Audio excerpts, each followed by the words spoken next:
భద్రాచలంలో కాంగ్రెస్ పార్టీని గెలిపించడం వల్ల కొంచెం వెనక్కి జరగండి అన్న. అక్క కొంచెం వెనక్కి జరగండి అక్క, కొంచెం ప్లీజ్.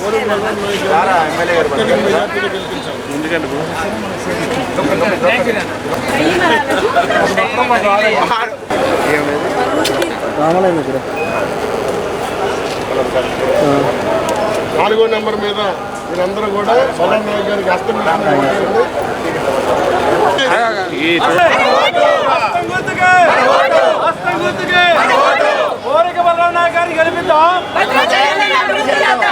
హస్తం గుర్తుకు ఓటేద్దాం. హస్తం గుర్తుకు ఓటేద్దాం. హస్తం గుర్తుకు ఓటేద్దాం. గ్లాస్ లో తిరగొట్టరమ్మా.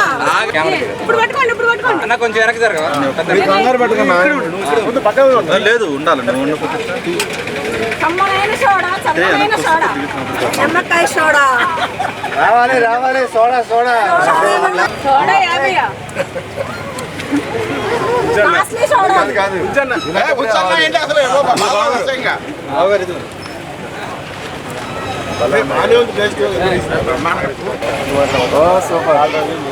సూపర్.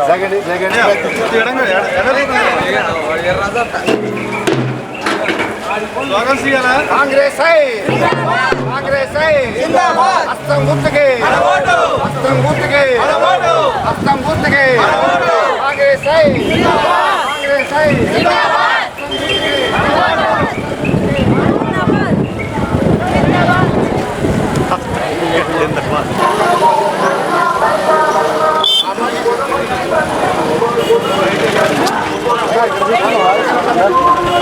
కొబ్బరికాయ కొబ్బరికాయ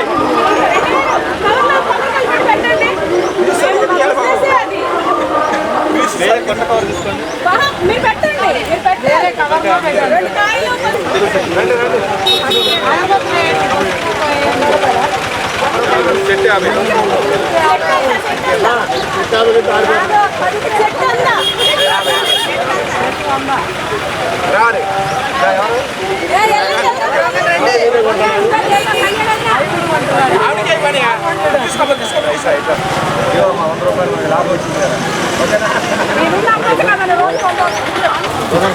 కొంచెం మనం ఇక్కడ అడ్డా పెట్టుకుంటున్నాం.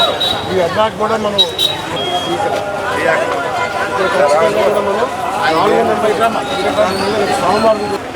కాంగ్రెస్ పార్టీకి తోనే సాధ్యమవుతుందని ఒక ఆలోచనతో ప్రజల కోరిక మేరకు ఈరోజు అభివృద్ధి కొరకు, భద్రాచలం అభివృద్ధి కొరకు, భద్రాచలం చాలా వరకు వెనకబడిపోయింది. టెంపుల్ డెవలప్మెంట్ అనుకున్నాం, కరకట్ట అనుకున్నాం. ఈరోజు కాంగ్రెస్ ప్రభుత్వం రాగానే మిగిలిపోయిన కరకట్టను వేయటం, అదేవిధంగా డంపింగ్ యార్డ్ వేయటం, ఈరోజు టెంపుల్ను కూడా డెవలప్మెంట్ చేస్తానని సర్వే కూడా మొదలుపెట్టడం జరిగింది. ప్రజలు గమనిస్తున్నారు. ప్రభుత్వం ఈరోజు మీరు ఏదేమైనా ఒక శాసనసభ్యునిగా నెగ్గించుకున్నారు. నేను కూడా ఈరోజు కాంగ్రెస్ పార్టీతో సాధ్యమవుతుందని దీంతో మమేకమై నడవడం, మీ అనుగుణంగా మీ అభిమానం కొరకు ఈరోజు నడవడం. అదేవిధంగా ఇంకొకటి, ముగ్గురు మంత్రివర్యులు ఉన్నారు మన నియోజకవర్గంలో. తుమ్మల నాగేశ్వరరావు గారు కానీ, బట్టి విక్రమార్క గారు కానీ, అదేవిధంగా పొంగులేటి శ్రీనివాసరెడ్డి గారు కానీ ఈ ఉమ్మడి ఖమ్మం జిల్లాలో ఉన్నారు. ఖచ్చితంగా భద్రాచలంను ఫోకస్ చేసి అయోధ్యకాన్ని ధీటుగా అభివృద్ధి చేయాలని ఒక ఆలోచనతో ఉన్నారు. కాబట్టి మీరందరూ ఈరోజు అభివృద్ధి కావాలంటే రేపు బలరాం నాయక్ గారిని భారీ ఎత్తున గెలిపించినట్లయితే కేంద్ర నిధులతోని రేపు భద్రాచలం కూడా అభివృద్ధి చేయడానికి 100% అవకాశం ఉంటుంది. మీరు మరొకండి. ఈరోజు ఏదో పార్టీకి ఓటేసి గెలిపించడం గారి వల్ల కూడా మీ ఓటు మురిగిపోతుంది తప్ప వేరేది ఉపయోగపడదు. ఈరోజు మనం అధికారంలో కాంగ్రెస్ ప్రభుత్వం ఉంది. ఈరోజు ఎమ్మెల్యే కూడా దీంట్లో ఉన్నారు. అదేవిధంగా దానికి తోడు ఈరోజు మన ఎంపీ గారు కూడా ఉంటే నిధులు ఎక్కువ భద్రాచలం అభివృద్ధికి తోడ్పడతాయని మీ అందరికీ మనవి చేస్తున్నా. ఆ రోజు కాంగ్రెస్ ప్రభుత్వం అధికారంలోకి వచ్చిన కాడి నుంచి భద్రాచలం చాలా అభివృద్ధి జరిగింది. ఆ తర్వాత 2009లో బలరాం నాయక్ గారు గెలిచి మరి భద్రాచలానికి మంచి సేవలు అందించారు. ఇక్కడ డెవలప్మెంట్ కూడా ఆయన భాగస్వాములు అయ్యారు. ఆ రోజున 150 కిలోమీటర్లు అటు ఇటు 2 డబల్ రోడ్లు చేసిన ఘనత కూడా కాంగ్రెస్ ప్రభుత్వం మన బలరాం నాయక్ గారి ఆధ్వర్యంలో నడిచింది. అలాగే 2 బ్రిడ్జిలను కూడా బలరాం నాయక్ గారి ఆధ్వర్యంలోనే ఈ నిర్మించడం జరిగింది.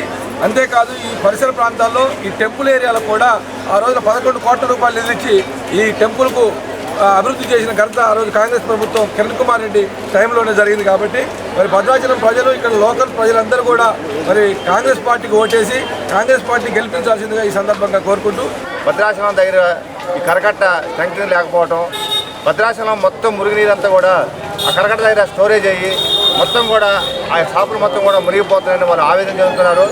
వాస్తవంగా మరి మేము ఎక్కడి నుంచో ఆసియా నుంచి అతిపెద్ద జంబో జెట్టు పెద్ద పెద్ద మిషన్లు తెచ్చి మోటార్లు తీసుకొచ్చి బిగించాము, కాళేశ్వరం ప్రాజెక్టులో ఉన్నారు.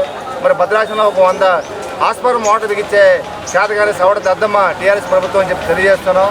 మరి ఈనాడు తుమ్మల నాగేశ్వరరావు గారు ప్రత్యేక చొరవ తీసుకొని భద్రాచలంలో చుక్క కూడా నీరు రాకుండా ఆగస్టు కల్లా కరకట్ట సంక్షేమ కార్యక్రమంలో భాగంగా already Subhash Nagar colony side కరకట్ట పనులు చేస్తున్నారు.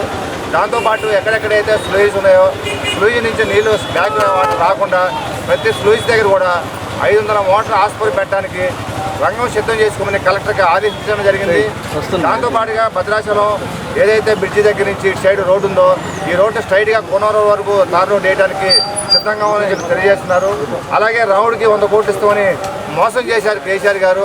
అలా కాకుండా పిట్టల ద్వారా మాటలు చెప్పేసి 100 కోట్లు 1000 కోట్లు చెప్పారు. అలా కాకుండా సీఎం గారు ఒక ప్రణాళికాబద్ధంగా ఏదైతే రాముడికి చక్కగా అభివృద్ధి జరిగే విధంగా చూడటానికి ఒక పాలక కమిటీ వేసి ఆ పాలక కమిటీ ద్వారా భద్రాచలం సీతారామచంద్ర వారి ఏదైతే టెంపుల్ ఉందో అభివృద్ధికి ఏ విధంగా కృషి చేయాలనే దాని మీద ఒక ప్రణాళిక తయారు చేసి ఆ ప్రణాళిక ప్రకారం ముందుకెళ్ళడానికి సిద్ధంగా ఉంది కాంగ్రెస్ ప్రభుత్వం అని చెప్పి తెలియజేస్తున్నాం.